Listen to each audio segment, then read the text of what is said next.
Our victim, Fuzzy Bee Bear, was found murdered in Crossing Park. Police have the following suspects in custody. Suspect 1, Bob Toss, a hobby landscape artist. Suspect 2, Bob's son, Nick Toss, medieval enthusiast, age 17. Suspect 3, Jack Gull, retired Navy captain.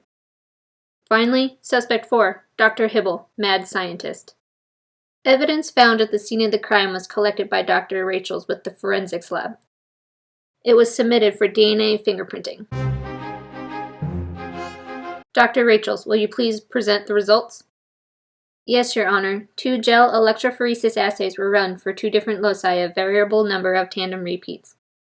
The first is locus X, and the second is locus P. I have created a graphic of the gels for a cleaner explanation. Please understand that if DNA from a single suspect matches exactly to both alleles between gels 1 and 2, concludes that the DNA collected from the scene of the crime belongs to that suspect. Starting with the first gel, the victim is a match for the first allele in the evidence lane, but the victim's second allele does not match to the second allele of the evidence. This shows that the evidence is not from the victim. The first suspect, Mr. Bob Toss, matches for both alleles 1 and 2 against the evidence. This is cause for suspicion, but also why 2 gels for different loci are tested to prevent false convictions. Suspect 2, Mr. Toss's son, Nick, cannot be the killer based on this gel because he is not an exact match, despite sharing the first allele with the evidence. Jack Gull, Suspect 3, is found to match both alleles and cannot be eliminated from the pool of suspects yet. Suspect 4, Dr. J. Hibble, was found not to match any of the evidence alleles in gel 1.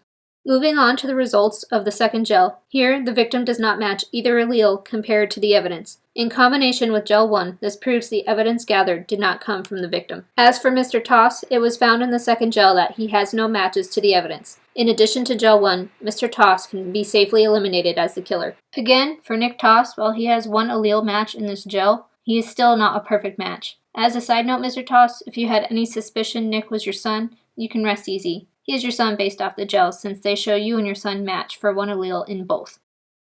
Dr. Rachels, I'm going to need you to stay on task. Sorry, Your Honor. The second gel did find both alleles matched for Jack Gull, and Suspect 4, Dr. Hibble, once again had no matches to the evidence lane. Dr. Rachels, did you just say that Jack Gull matched both alleles? Yes, that's right. So Mr. Gull matched for both alleles in gel 1 and 2? Yes, that's correct. So your analysis confirms that Jack Gull was at the scene of the crime? Yes. Lies! It was the kid. He even had a sword. Order! Order! I hereby place Jack Gull under arrest for the murder of Fuzzy Bee Bear. You can't do this! I demand a retest!